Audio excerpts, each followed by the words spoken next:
Real talk, real life, real growth. This is Raw Reality with Tori Story and Fit with Lily.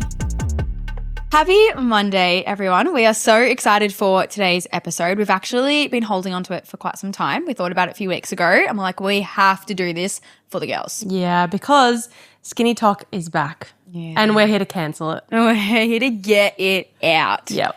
It's really interesting and it's funny how trends recycle because we're back. We unfortunately back and straight back into it. Yeah. So if you don't know what SkinnyTok is, essentially it's just trending on social media, whether that is like Instagram or mainly TikTok at the moment, of physiques that appear to be a lot smaller. Now, I'm going to obviously put this out there and preface that yes, some of these girls are actually probably going through eating disorders and I don't want to dismiss their behavior and what they are struggling with, but equally a lot of people are putting out negative things online and it's catching young girls' attention and they're wanting to be like that as well, and it's so detrimental to people's mindset and health. And now everyone, unfortunately, is chasing being skinny instead of strong, feminine, powerful. And this is just for awareness. Yeah. To be, checking in on what your TikTok algorithm is, your Instagram, who you're following, all the things. And it's not about body shaming or everything that you are or aren't, but it's to bring it to the forefront of your mind so you're aware of what you're seeing on socials and how maybe if it is going to affect you, how you can dodge it or what you can do, but also pointing out some obvious trends and content really. The biggest one that I've seen lately is two things on social media. It's one, what I eat in a day is but glorifying not eating much. And number two is a lot of constant body checks on socials. So it's they're lifting up their shirt, they're showing they're really, really small. And now don't get me wrong, I do all of these things, right? I do what I eat in a day is I do literal body checks online, but I'm doing it from a place of oh, this is me either growing or I'm doing competing. It's not of a place of I'm putting out negative behavior.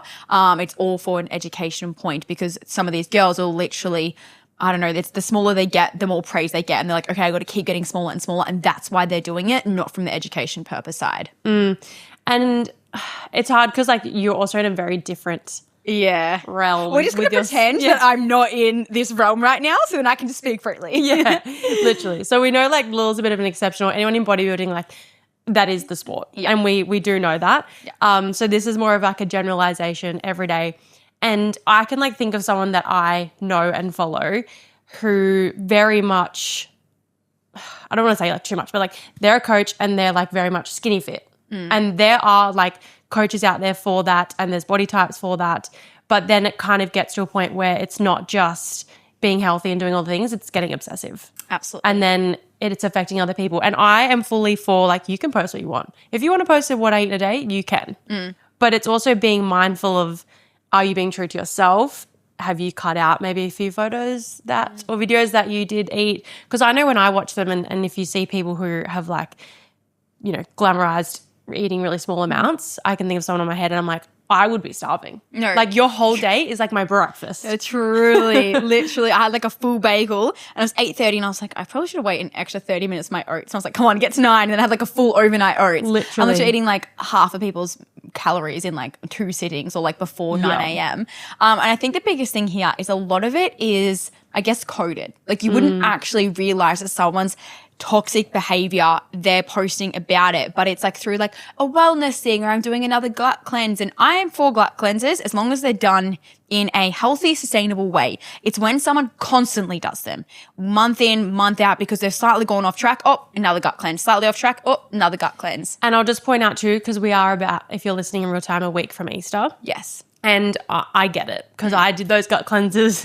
monthly, if not fortnightly, and did all the juice cleanses, and especially around Easter and this time of year where I'd feel so guilty, and then just try and reverse it and kind of cleanse it all out, which just doesn't happen. No. And actually you put up a story yesterday, I put up a story yesterday of just, explaining the importance around you can have whatever fucking chocolate you want around Easter without the guilt and you're not going to gain weight. I loved what you posted in your Facebook group community of how many. It is so many more because I did a presentation the other day. I'll say it to you guys too. You have to have, so essentially you have to have 7,000 calories above, 7,000 calories to gain a kilo of body fat. And if our weight goes up the next day by a kilo or 500 grams, oh my God, I gained body fat. if you have not eaten 7,000 calories, that equals either 32 hot cross buns, which I'm sorry, hot cross bun is quite filling, let alone having like 32 of them, 200, that one actually shocked me, mini Easter eggs, or 75 of like the medium hollow eggs is 7,000 calories. You're not eating that in one day. And that really helped my mindset, and I know a lot of other people's mindset, because you're like, okay, I'm not actually eating that much in one day. I'm having a few chocolates here and there, enjoying myself, carrying on. It's not going to do anything to my progress. Yeah. So it's just really looking at it like that. And I know it's easy for us to sit here now. We've come to the other side of, you know, our relationship with food and things like that. But so many people, and I'm sure you were the same, resonated with my story of being like, wow, like I just needed to hear that where, you know, this time next year, we're not going to be like, oh, but last year I had like 2 bunnies and 3 eggs. You're just going to be like, oh, but I went and did this for Easter and I saw my friends. Or I'm going to be like, well, I was heavily pregnant and did absolutely nothing. Yeah. And it's more about the memories you create. And we talk about that around Christmas and things like that as well. But it's also at the moment, so as I said before, the trend's recycling. It's like, you know, skinny jeans were out, then they were back in, flared jeans are back in, all the things. Whereas I feel like this was probably 2000 and I'm trying to think when I was in like probably start of high school, like 2013, 14-ish was very much like skinny girl thigh gap. Oh, the box gap. The box gap kind of era. Whereas then we lent into this like strong, you know, empowered females can have more muscle and lift heavy weight and it's empowering, that's strong. Whereas now we've cycled back into that skinny TikTok. And I've seen bits of it, but my TikTok's not filled with it because I don't allow myself to like do that anymore. And I follow very empowering women online. But it is still circling around. It can be really hard when you are a little bit younger or easily influenced and you see maybe your favorite influencer drop a ton of weight and maybe they've done it in a really healthy way. They've gone through a deficit and that's amazing. But then other people I know take it a little bit too far, but then you still idolize them and you look up to them. And that's when it does become a little bit toxic. So I think the biggest thing for everyone to do is actually when something comes up on their TikTok, because also it actually doesn't matter who you follow because your For You page is filled of people that you don't follow. But if you're interacting with very similar content, it's going to keep coming up. The not interested button is a very, very good button to use. Literally just hold it down, click not interested and keep swiping on. If you hold on to those videos and you watch more than 3 seconds, they're going to keep coming up for you. Does it do it on TikTok as well? Oh, that was talking about TikTok. Oh, I do that all the Instagram, time. I think. Because what happens is I watch something to do with the news and I'm like, I'll get interested for one video and then I go next and then it's all the news. I'm like, oh my God, not interested. And then I go next and then it's back on food. Interesting. Very good I one. didn't know TikTok did that. Yeah, that's my favorite button. I was going to say, because I thought we were talking about Instagram, I was like, TikTok needs it. But Yeah, there you go. Yeah. But like I said before, I think it is just glamified in the way that people post as well. So like you said before, people posting their what I eat in a days, but it's quite small food or it looks like a lot of volume, but it's really low calories is another big thing. Also doing the double, the triple workouts, the hour on the Stairmaster. Like you don't need to do the stairs every single day to see results at all. It's actually going to make you go further back from your results because number one, who is that committed to an hour on the stairs every single day? Like it's one of those things where you're going all in or all out, and you need to put sustainable practices in place for you actually to see results rather than going so hard and doing 10 workouts literally in the space of 3 days and then that's going to be unachievable for you. And I feel like this time around with this trend, it's very much like effortlessly skinny or that clean girl vibe. Whereas back then it was like you were working hard to be skinny. Whereas now it's like, oh, I just am skinny. Yeah. And it's not really, you know, some of it, yes, like it's natural genetics or whatever, but a lot of it can also be that it's not actually health. It's disguising restriction behind the scenes that not a lot of us see. And so I think even if when you're looking at what I eat in a days or videos of people flexing or things like that, you have to always take into account genetics. You don't know what their family look like. You don't know how they've grown up. You also don't know what's going on behind the scenes. So when you start to compare yourself, you have to be like, well, I actually don't know what's going on and just go, where am I in my body? Because I struggled with that for so long. And I know we mentioned this with Annabelle as well, was like, we naturally have very strong legs. I've always had bigger thighs than, I don't know, my friendship group in school because my mum and dad both have massively strong legs. And I've gratefully got that gene and it's paid off tenfold in everything that I've done. But for so long, I struggled to accept it because I was like, well, I don't have a natural thigh gap. So I would try and do more running when I hated it because I was like, I want skinny legs, or be taking that fat burner or whatever it was because I was like, I want the thin legs. And now it's taken so many years, but probably like late teens was when I was like, fuck, like I'm actually so grateful that I have strong legs because I can throw people around. I can lift heavy weights and all the boys at school are jealous and I can actually, you know, gain on this.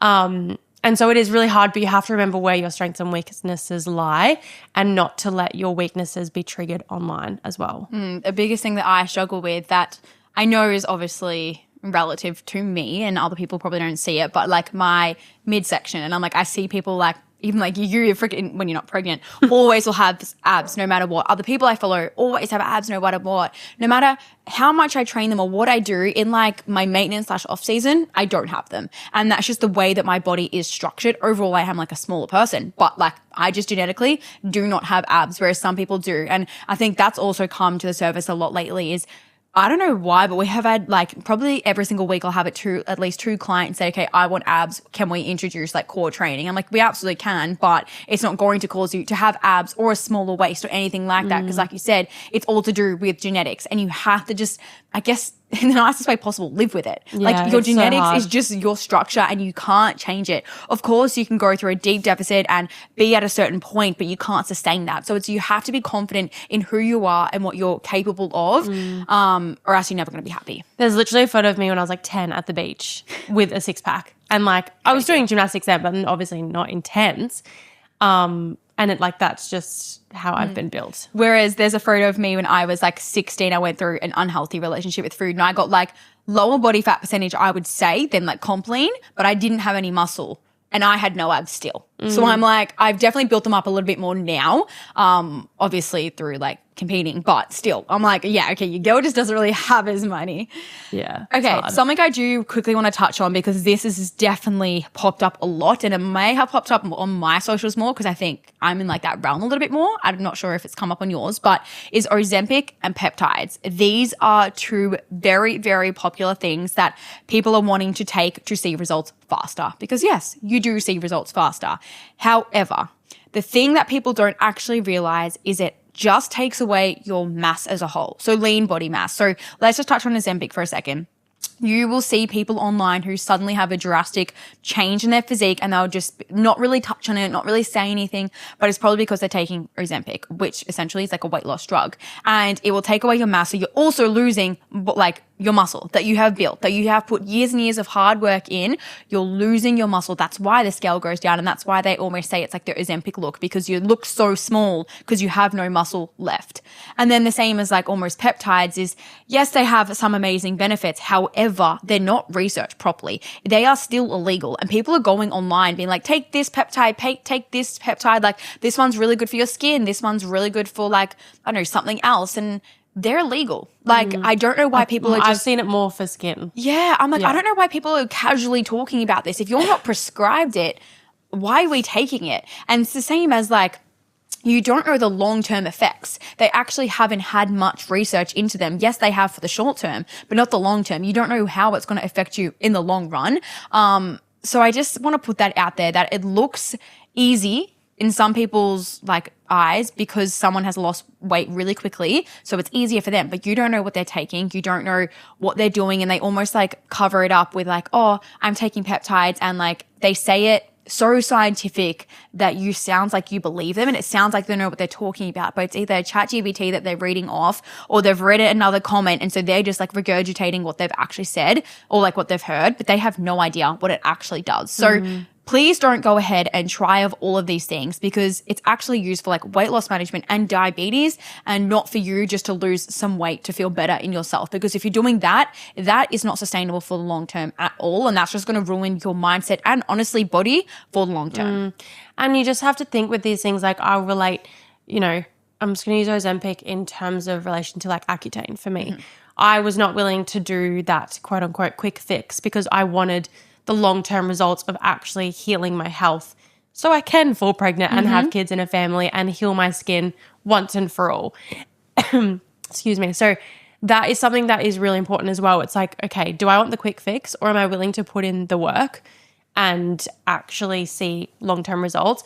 The few things I've seen with Ozempic, I've seen a couple of things around peptides more for skin, but I've had firsthand experience with people as like when I was coaching in a gym where they just lack discipline. They cannot stick to a routine. They don't have consistency. They don't have the mental strength, or they're not willing to build the mental strength to do what they need to do in order to lose the weight when they absolutely could. And when you've been through it yourself or you've now coached it, you're like, you could do this. Not easily, but if you just did the basics, like you'd probably see so many more results than you think you would. And it would last a week and then it would drop. And then it was, I'm going to go on this really strict diet, and then it would drop. And then it was like, fuck it, I'm just going to go on Ozempic. And now from the outside watching on social media, I've seen people go on Ozempic, and I just know because I know the people, like rapid weight loss. And I'm just like, what is that doing to your health? Exactly. Imagine your insides. You're not strong anymore. There's no way you're strong anymore. Like, or even like cardio fit, and just like generically like on your heart health and your metabolism in the future. Because then like you're probably not training. No. And I know some of these people, I'm like, you wouldn't be training and you wouldn't be eating healthy because you don't need to. Because the weight's dropping off so you can continue eating whatever it is that you want. Yeah. And not having to move your body. And it surely just doesn't feel good. Like I can't, No. I've never done it, so I don't know. I obviously don't want to, okay, guys? But sometimes I want to try these things. I know, to know what it feels like and to experience it. But I've worked way too goddamn hard for my muscle and not doing that. But like, honestly, the real truth is people just don't like hard work. They think they work hard, and then they just prove to themselves maybe when they have done it, they're like, oh, now this is actually working hard, and like now I know what it is truly like to stick to my goals. But majority of the time, like people think they're working hard, but they're not even putting 5% effort in to what they actually can do. They'll use all of the excuses, they'll use all of the victim mindsets. And honestly, like life is hard. It's not going to be easy. There's never going to be a period of time where things back down and back off for you to see your results. And my partner Cade put up a good post the other day. He's about to put up, or hasn't just yet. But basically he was like, people always wait for the right time to go into a deficit or to start to achieve their goals. And he was like, that it's never going to be the right time. And this kind of came to the forefront of like last year, business got really busy for him and he kind of like fell off track. He stopped training. He stopped doing everything. He gained some weight and like, I guess like lost some muscle, and he just wasn't in like the best position, like physique and health wise. And then he was like, okay, he tried a few coaches, didn't really work out, just said, fuck it, whatever. Then he got to a point and he was like, all right, nothing changes if nothing changes. I can't expect my clients to show up if I can't show up when it's busy and hard. So I'm going to choose the most inconvenient time possible to start with a coach and to start my journey. He started his 12-week deficit the week after I finished competing, the middle of our Japan trip, 4 weeks out for Christmas.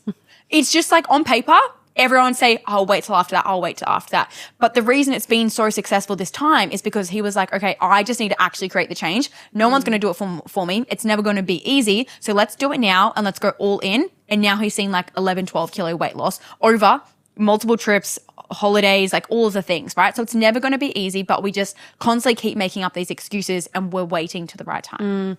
And that's just like anything in life. It's never the right time. And I think anything worth having, it's never going to be the right time to start working towards. It's like having kids. It's never going to be the right time. I feel like there is. This quote unquote wasn't the right time, but it's always going to work out and you got to figure it out. And it's the same with health and fitness. Like it'll never be the right time for you to just, wake up one day and go, well, I need to get my shit together, because you're going to be like, I'll wait till Monday. I'll wait till this month. I'll wait till after Christmas. You literally just have to freaking start on that random Thursday because you're sick of feeling like shit. Yes. The random Thursday afternoon at 4 p.m. And all of a sudden you're having a healthy dinner and you've done your red light mask. I actually don't have one of those, but you do your reading book or whatever. That's when they're going to stick the most. Yeah. So going into like why the skinny talk is toxic, right? Because it's telling you to undereat on food. It's giving you a lot more fear around food. And it's telling you that like the smaller is the better. Guys, you feel so much worse on all of these things, not only like physical, but also from a mental standpoint. And if anyone can speak to that, it's you. Exactly. When you're not eating carbs, your like body literally doesn't get like dopamine hits anymore, because like carbs give you that serotonin and dopamine hit, which make you happy. When you don't have carbs, you're not happy. And that's also why like a lot of people, when they do have eating disorders, fall into, if it's like the anorexia side, they do fall into depressive episodes and all of that because they're not happy with the food that they're eating. They're so scared around it. And there's a really fine line. And if you tip too far over that edge, that's where you're going to go into again. Yeah. And I think it's like you know, taking your prep, for example, when you're at your leanest, it's like your followers are going up. People are like, oh my gosh, like you're looking so good, commenting on the body, all the things. And then as soon as you kind of finish comp, go back into building phase, you can see the die off and we've seen it every single prep. Every single time, yeah. And you just get that praise for looking so good. And it's like every person, like you, Morgan, Hattie, like whoever I've spoken to in the bodybuilding industry is like, I am literally brain dead. Morgan was saying something the other day that she wanted to do. Oh, I think we're talking about content and like through pregnancy, I've saved all this content, but I got so sick, didn't do any of it. And now the time is nearly past. And Morgan did the same. She's like, I saved all this content for prep and like pre-comp so I could do transitions. She's like, I was so brain dead. I literally didn't want to do anything other than whatever the fuck my protocols were because you have nothing in the tank. And obviously that's extreme, like the level you go to, but that's when the everyday person and our general population can take it that too far and get obsessive and do way too much and not see any, you know, progress because your brain's not functioning. Literally. And maybe you would be like me, and if you do go that too far and go obsessive, I actually just gained more weight because my body was in so much fight or flight and kicked into overdrive tenfold that I just held on to like everything that I was eating, which wasn't much, but I just kept gaining weight. Whereas some people go the other way and they just quickly drop weight. And it's disguised as discipline. And through my life, I have a very good example of this. When in year 12, I lost a bunch of weight and I thought it was like really healthy. No one really questioned my like the way I was doing it because it wasn't like I was stopping myself from eating fruits. Like I still ate a lot continuously, but it was so incredibly healthy that there was no chance for junk food. But to the point that like we had to go out for sushi for lunch or like that's all there is. And I know I said on the podcast before, but they only had white rice left and I literally was terrified of brown rice. Only brown rice, but it's actually more calories. Education. So I said no. And I waited till I got home to have lunch. And that is like, oh my gosh, you're so disciplined. You're so on top of your food. Like, look at you go. That was just actually disguised with like, I didn't have an eating disorder, but it was like that pushing the limits of it. And I was like, fear of food. But everyone would be like, oh my God, you're incredible. You can say no to lollies. You can say no to the appetizers at dinner. It's like, there's like such a fine line. Like, no, that wasn't actually me being disciplined. It was because I was terrified that if I was going to eat that, I was going to gain a whole bunch of weight. Or in my experience, you'd be out and you would say no to these things because you're like, well, I'm a disciplined queen. I can say no and go home and binge. See, it's always two sides.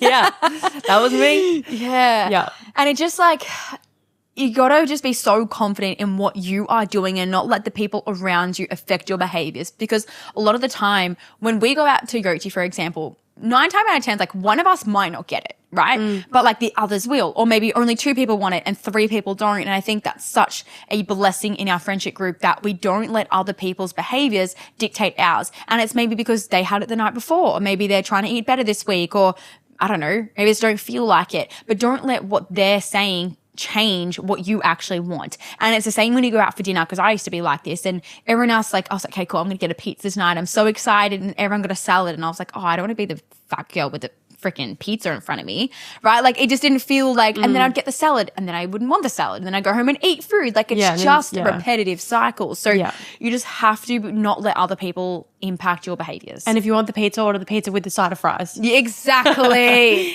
I do feel like we got into this really good phase of like fueling for performance and training for performance, and now it's gone back to fueling for aesthetics, training for aesthetics.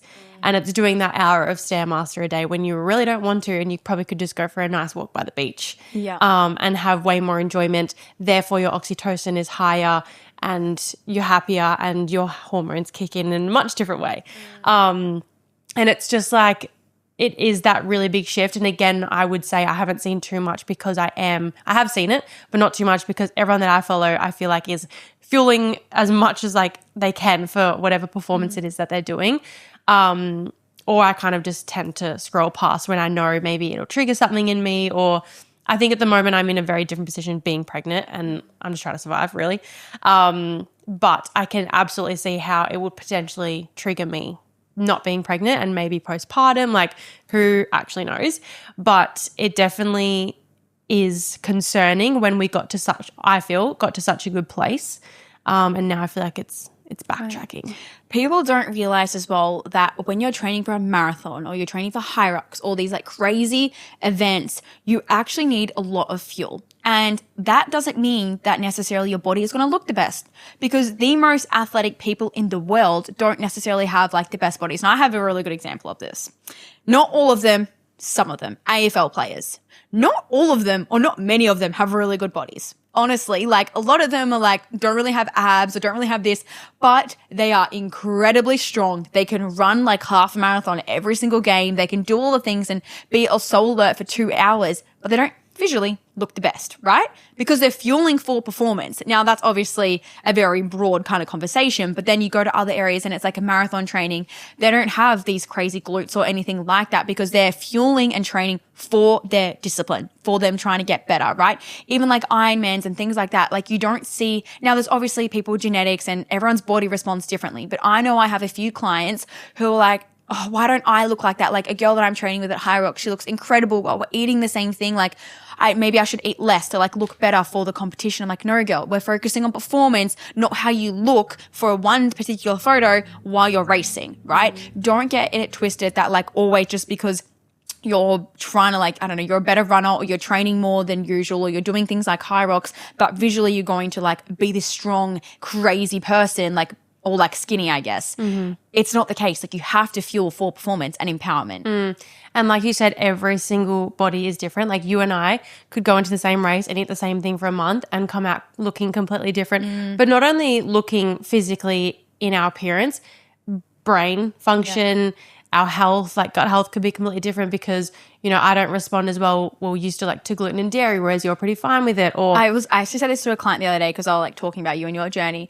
And I was like, you respond really well to fats and protein and I respond really well to carbs and protein. Fats, I fucking love them. I do eat like obviously enough, but my body doesn't like them as much as carbs. And you're the complete opposite. So it's like everyone works differently. Like you can't take what you see online. Yeah. And that's where this is really important to like completely rebrand the mindset and start to really look at strong is fucking sexy. Yeah. And this is where I had to make that massive shift when I was like, I struggled so much with my legs, you guys. Like I know I used to share it a lot more if you've been following for a long time. And I remember I posted this one specific post and the caption was like, let's talk legs. And it was just a carousel swipe at my home gym in Adelaide. And I just did like a massive essay basically. And just talked about like how I was bullied in school for my legs, but then the boys would like be jealous that they weren't lifting as much, but then they'd be like, oh, girls shouldn't be squatting 100 kilos and yada, yada, yada. Obviously coming out of school, I'm like, yeah, I can squat more than you. And I really had to rebrand my mindset around that because I was like, hey, I can lift someone above my head and catch them and go overseas and like win medals. And that's because my legs are strong. And so I really had to work so much on my mindset with like myself, but then also with therapists and things like that. And I know that so many of us can struggle with our own insecurities in so many different ways. And so it's really working on firstly the mindset around this whole, you know, skinny talk thing. It's like, okay, where are these videos maybe triggering you and what insecurities are coming up? And then how can we fix, like, adjust the mindset around that situation? I always say confidence comes from action. Yeah. So if you're losing weight, and let's say you're just taking Ozempic or you're doing it in a really unhealthy way, you're not actually going to be confident. You're never truly going to get there because you're chasing something that almost doesn't exist. And even when you get to a certain weight or a certain size, you're going to want more and more because you're not confident in who you are, because you're not doing the things that make you feel good or that you know you should be doing, right? It's like, for example, let's say you win first prize at a competition and you cheated to get there. Now, I'm not saying that like these other enhancers is cheating at all. I'm just using it as an analogy. But like, let's say you cheated to get there.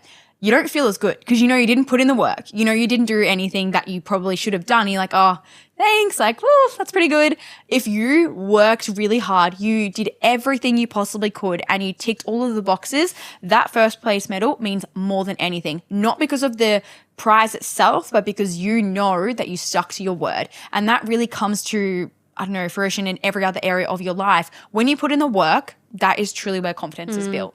I think that about like every international comp that I've had, like world major or like World Cup, where it's like I have stood on the podium or not stood on the podium, but still gone, fuck, I gave everything to be here right now. And it's like my first ever world champs, I was 18, and we made finals, and that was amazing, but we didn't podium. But I was like, I literally did everything I possibly could. We fell in our routine and we got back up, we still did it.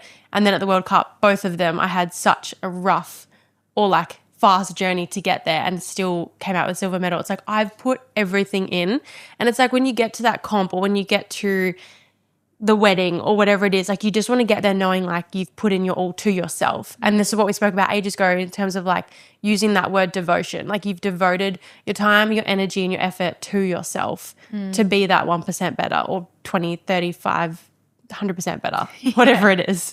Speaking on food now as well, which obviously is the epitome of like everything we're talking about, you need to use it as fuel and not just as a weight loss tool or calories. Like look at what you're eating as like a color, micronutrients, like look at it almost like from an education standpoint. And I was speaking to a girl last night, one of my clients, and she got really sick over the weekend. And she was like, hey, I focused on like all of these different like micronutrients, these vitamins. And she woke up like feeling good to go. And I was like, it just shows you how important food is, because a lot of people, when they get unwell, they think, okay, well, I'm not moving, so I'm not going to eat the food. But no. Your body's trying to fight it off. It's trying to recover. You need food to get better. And it's so important because it just proves that like literally whole foods is medicine, and that's going to make you feel your best. So like next time you have a plate of food, like sit down and okay, what's going to help build my muscle? What's going to help balance my hormones? What's going to fuel me, aka carbs? And do I have color? We need all of that on a plate to help feel our best. And so like these tiny little dishes that you're seeing on like TikTok or Instagram, that's like literally a coffee for breakfast, or I don't know, they disguise something like, oh, I'm not really hungry in the morning, so my first meal is my lunch. Like that's not fueling your body for what it needs. And it's like when you're sick, your body's probably chewing through more energy because it's doing its best to make you feel better and recover. So when we get sick, you need to be eating the same, if not maybe a little bit more of that good stuff to help your body kick back in. And this is where it's just like at the end of the day, it's education and it's trial and error and it's seeing what your body handles and what it doesn't. And, you know, we've both been through toxic tracking phases, toxic diet culture, borderline eating disorders and things like that. But now we're on the other end of it because we've put in the work day after day. And if you're sitting in that position where it's like, fuck, like a lot of this is resonating with me, what do I even do? Get a coach and like take your time finding the right coach, because it's easy to just go online and see the first one that pops up and sign up. But at the end of the day, you want someone who's invested in you. Maybe Food Lily, I don't know. We might know a girl. We might know a girl. But it is really worth putting your time and energy into finding the right person that's going to have your back, whether that be a gym fitness coach or a dietitian, nutritionist. Maybe it's a therapist. Maybe like you actually know all the things, but you've just got this massive mental block and you need to work on the mindset. And this is where it's like self-awareness is more important to figure out, okay, where are my triggers? What's the problem here? And how can I fix it? You need to shift from how do I look to how do I feel? Yeah. As soon as you do that, literally your life will change. Now, that is definitely the hardest step. And for anyone listening, it's going to be your hardest step. Yeah. But once you've done it, it's going to literally change your world. And I can definitely say this because I used to just focus on how I looked. Like every time I walked past a mirror, I would like do an ab check, make sure that my my non-existent ab, my abs were still popping, or like that I wasn't looking bloated after a certain meal, because maybe that means I ate too much, when like where the fuck is your food going? Like obviously you're going to feel slightly bloated after you eat, like just like little things like that. I always focus on how I looked and never give a crap about how I felt. And honestly, I probably wasn't even educated enough to know how I felt. I probably didn't even realize that I had low energy. I'd probably just like, oh, I didn't sleep as much last night. Need some coffee. Like, you know what I mean? If you switch your mindset to how do I feel, that is going to change everything. So before you, let's say you weigh yourself, and before you get on the scale, don't let like that number dictate anything either. Because I know there's like a lot of things going around. I actually saw this last night.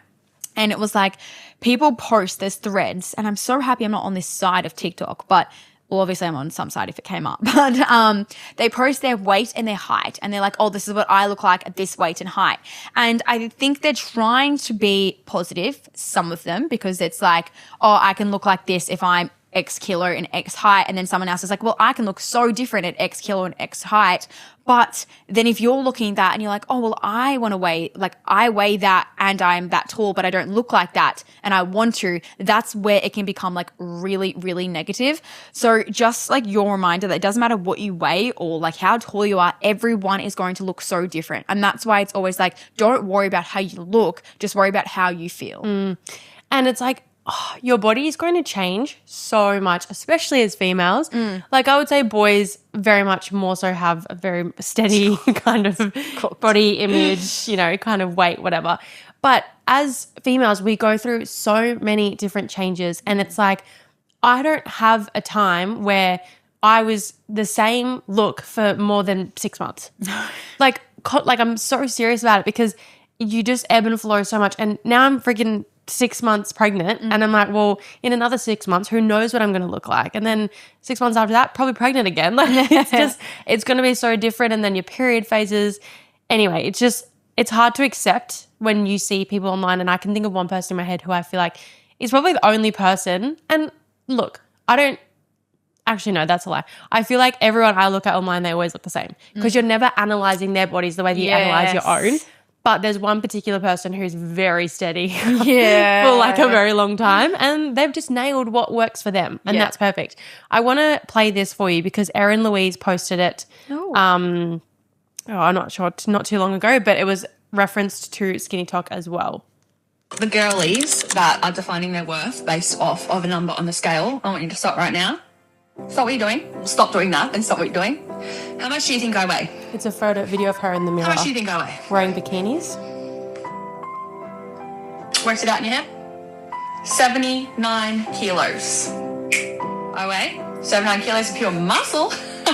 My point being is I am currently the heaviest I've ever been in my life. But I'm also the most confident and I feel the most myself I've ever felt. I don't want you to watch this video and compare yourself to me. That's the last thing that I want. But at the end of the day, I have a platform and I do receive messages regularly asking me what I eat in a day, what my training regime is. Like, I know that I inspire a lot of people. What I do want you to do is to please stop attaching the concept of your dream body with the lowest possible number on the scale, because chances are it's not it. Wow. She posted that like at the end of March, and I was just like, yeah.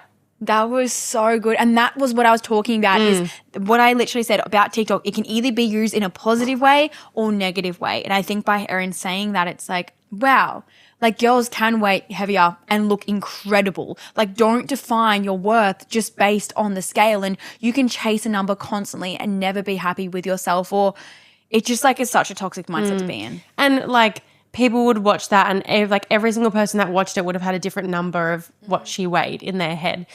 And whether they were surprised or not when she said it, it was like, at the end of the day, it doesn't fucking matter. No one is asking what you weigh. No one cares what you weigh.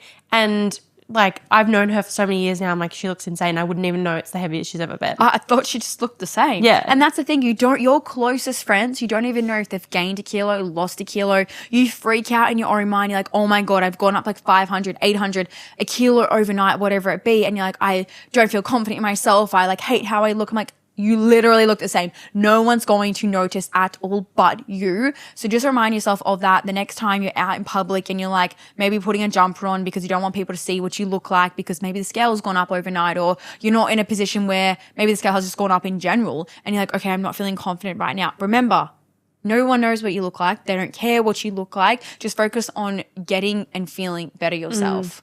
Like we said before, very much checking in on yourself and how you're feeling. But a few things that you can do to constantly remind yourself is, do I have energy? Because like you said before, you probably didn't even realize you had low energy because you were so used to it. I definitely went through that phase. I would love to like know the difference between like now to my prep to that and like how I felt in every stage, because I reckon I would have been pretty similar back then. Yeah.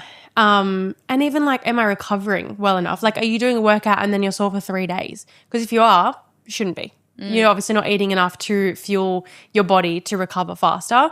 Are you thinking clearly? Me right now? No, because I have baby brain. I don't think Tori's a very clear thinker. She always knows what she's going to say next. Not at the moment. No, guys. I never And thought it's- you were going to be like that. No, neither. It's really bothering me, to be honest. Well, with you. welcome to the club. Anyway, it's not me, it's my baby. Yeah. But it's having these like little markers, and maybe you sit down twice a week and you can be like, okay, how's my energy? Am I recovering well? And it's about, again, the self-awareness piece of going back to these questions and being like, all right, I'm checking in with myself. Where am I at? Because then you can start to define kind of what is going on here. Something else that is big is if you're like doing these major events like marathons, high rocks, turf games, whatever it may be for you, if you're constantly getting injured, you are not fueling yourself enough.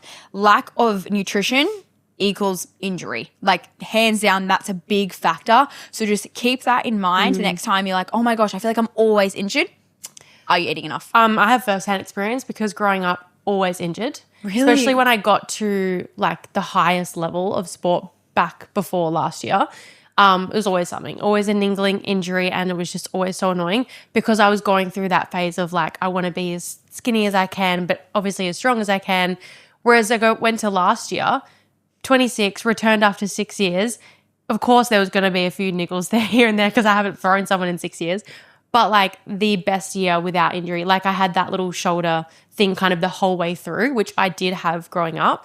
But my back fractures, completely fine. My hip tear, completely fine. Hamstrings, fine. Hamstrings, fine. Like other than the little shoulder niggle, literally everything was fine. Wow. And it was because I was so focused on recovering and fueling my body properly, I swear, and sleeping and doing all the basics that I who didn't would've do back in the thought? day. You have to create your feed to be empowering. Yeah. If you're constantly going on social media and you're caught up in jealousy or comparison, you know that you're not following the right people at all. You have to go onto your social media and be like, oh my gosh, now I feel motivated. Now I'm inspired. Now I want to go do this. You almost like want to open your socials and then you want to get off because you want to do the thing. And I've been finding myself kind of like, I guess, culling a few people lately because like if I'm on socials, I want it to be there as an inspiration source. And like I said, I want me to go do something after. If I'm seeing someone, I'm like, oh shit, she looks really good. And then it kind of gets me in my head. I'm like, okay, that's not a motivator. That's not inspiring me to go do something. It's actually just getting me down in the dumps and making me think, well, what's the point of even trying, right? So keep that in your mind when you're scrolling on social media. It doesn't have to be this full thing that you'd sit down and do in an hour. It can just be as you're scrolling every day or every night, one person comes up, not interested. And you don't have to unfollow, you can mute. Yeah. I've muted a lot of people lately. Erin Louise, she's a great one to follow. I would highly is. recommend. But there are so many people like her online where they're confident in who they are and they preach that. And it makes you feel confident too because you're like, fuck yeah, like I can also feel that too. And it may take time. But at the end of the day, you want to feel empowered. You want to feel confident. Like these are all the things us as women really want to feel. So how can you curate your feed to make that happen? Something else that is really important as well, instead of focusing on the calorie number, and you can still like absolutely track in a very healthy way and have education around food, but maybe trying to shift your goals to performance-based goals. Can I, like what PB do I want to get for a squat? Can I start running a little bit faster if I'm doing 2 runs a week and I want to get my average pace down? Can I just get stronger in my shoulder press? Like, can we start to set performance goals and not just like, oh, I want to get stronger?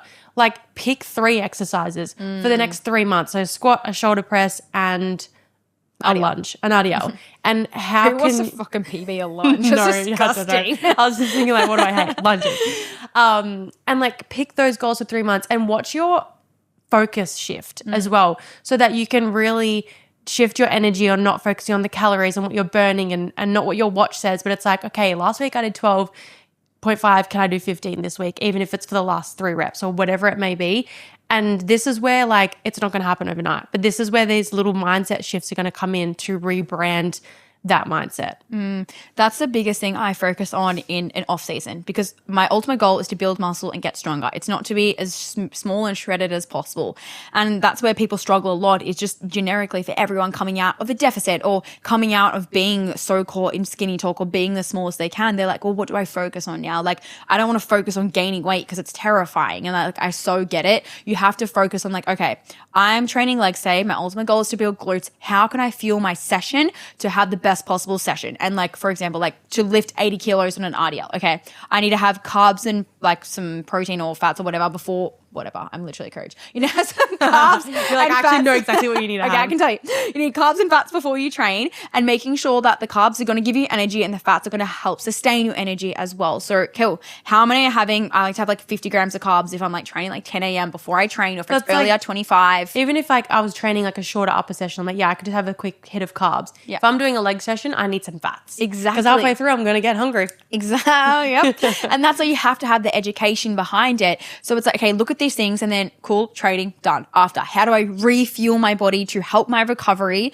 to help build my muscle, and then also to have energy for the rest of the day. So we have to keep looking at these things and focus on your performance over how you look, and you actually stop caring how you look at the end of the day. Because then you start to see progression in the gym, and as a byproduct of that, you're going to see progress within your body. When you start to feel more and you start to feel more confident in the gym, you start to feel more confident in your body. And these goals could be absolutely anything, whether you are a runner, whether you do dance, like you can have all these different goals and have performance-based goals, because that's going to also boost your confidence throughout this entire process. Absolutely. Something else that I want to give advice on that a lot of people struggle with is clothes. And it's like, okay, well, I used to fit into this, and it was when I was a lot smaller, so I'm going to try and fit into these like pair of like jeans again. Stop trying. Yeah. Get them out of your cupboard or put them at the bottom or whatever it's going to be. There is no point. Imagine like you freaking trying to put on a pair of jeans right now. You'd be like, Yeah, it's well, no really fucking way. quite humbling. Bro, I can imagine. And Yeah, and that's what Taylor and I said early on, because we both, like, I didn't realize being pregnant how low down you grow from. Like, I thought I could still fit my jeans because I could just do them up really, really low. No, you grow from like literally your pubic bone. So Yeah. like you physically can't do them up, and that's why you'll see a lot of pregnant women use like the hair ties and stuff, which I need to try.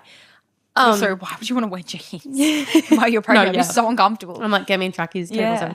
24/7. But it was like got to a point where we just had to like get rid of the clothes. I still have my activewear hanging up, but I only really have the clothes that are like loose fitting, comfort, and like new things that I've bought. And Taylor and I was like, we need to get rid of these clothes because like they don't fit right now. And they're literally in a bucket in the garage, and I'm still fully aware that they may not fit postpartum. Then I'll throw them out. And that's what I was going to say. There's no point even bringing them out as soon as you've had the baby, because then you put pressure on yourself to then have to fit back into those clothes. It's like maybe when you're ready one day, or maybe just go buy new ones and you throw those out. And like I think when you get so fixated on trying to fit back into something, it can really stop you from actually like being healthy again. And very similar to me, like I put on my blue jeans the other day and got humbled real quick. And because I hadn't put them on in a fair few weeks, because when I put them on originally, they fit perfectly. And then I tried like, I think it was 2 weeks ago, and I hardly could do them up. And I was like, okay, I knew that I was gaining weight, but I didn't know it was that fast, like within that few weeks of period, because like my weight hasn't shifted that much. So I wouldn't think that like like 2 kilos, 1.5 kilos would look so different on my body. Because personally, I still like am very confident, feel good. But those jeans, I was like, cool, okay, that's a sign that like, I guess I am gaining weight, which is where I want to go and which is fine. But we're not trying to put those on again. Back at the cupboard, see you next prep. Yeah. So it's like, if you keep trying and then you're like, it just terrifies you. And that's as well good point on like you went back to, okay, what are my goals? Like you didn't go, fuck, like I need to get back into these jeans. Like, no, the goal right now is to gain weight. So these jeans will not fit me. I'll see them later. If they still fit me, it means my glutes are not growing. Yeah, you're like, I'm not doing my job. Yeah. So it's like when you have those moments, stop yourself and go, okay, wait, what are my goals? Am I here to gain weight? Am I here to gain more muscle? Maybe they're not fitting because my quads have grown and they're looking stronger. My glutes have grown, whatever it is. Like you have to always go back to your goals and remember the ultimate plan of what you're trying to do here. But overall, I just think it is very important to shift the mindset with this whole thing. I think skinny talk can be very toxic and, you know, something that affects a lot of us. But at the end of the day, if you can be really self-aware, figure out your triggers, and like I said, rebrand your mindset around that mindset of whether it is I want to get skinny, but is that really your goal? Like, do you actually want to get strong? Or really figure out your goals, set those performance-based goals, and really try and shift your mindset at the end of the day. it can be really, really difficult. There's someone in my life who I know is surrounded by like a lot of girls who are very petite and very small and have honestly like lost a lot of weight. They're like the Pilates girls. I'm not putting Pilates in a bucket, but it's just easier to explain. But it is such a, like, it's a stereotype, especially in the Gold Coast. It's like that clean girl Pilates, it girl vibe. Yeah. Like it is a trend. Yeah, they're not having these crazy big glutes and these big quads and shoulders. They are petite. Like if you go to Pilates, it's naturally what it is because you're not growing that muscle there. Yeah. And I know that this person has gotten caught in that and like lost a lot of weight recently and kind of like going down that spiral. And like when approached was just like, oh, like everyone around me is doing that. And again, that's where your environment is so important, not to let other people influence you just because of what they're doing, because eventually they're going to come out of it as well. They're going to heal their relationship with their food and their body. So your body isn't a trend. It's not something that you should just go up and down depending on the social climate or what your friends are doing or what event you have coming up, unless you have a specific goal. Completely different story. So just keep that in mind, that you need to do what you want to do and don't be influenced around you. Period. Your body is not a trend. It's not. So stop trying to copy everyone on social media. Get particular with your goals. Figure it out what it is and run with that and be confident in that. And it may change week to week, month to month, but eventually you will figure it out and you'll become the most confident version of yourself and be like, oh, why didn't I figure this out sooner? But it takes time. And I hope that everyone listening could take something in some sort of positive light. And again, like we said at the start, it's not body shaming. It is, unfortunately, just with social media, these trends and these topics do come up and people will get caught in them and post them, but you get to choose what you take in. You get to choose how you show up, and ultimately that's your choice at the end of the day. Period. She said it. Guys, my brain worked for a second. All right. Thank you so much for listening to today's episode. We'll be back in your ears on Thursday with another episode from the Athlete Series. Yes. And if you think someone would benefit from listening to this episode, send it to them.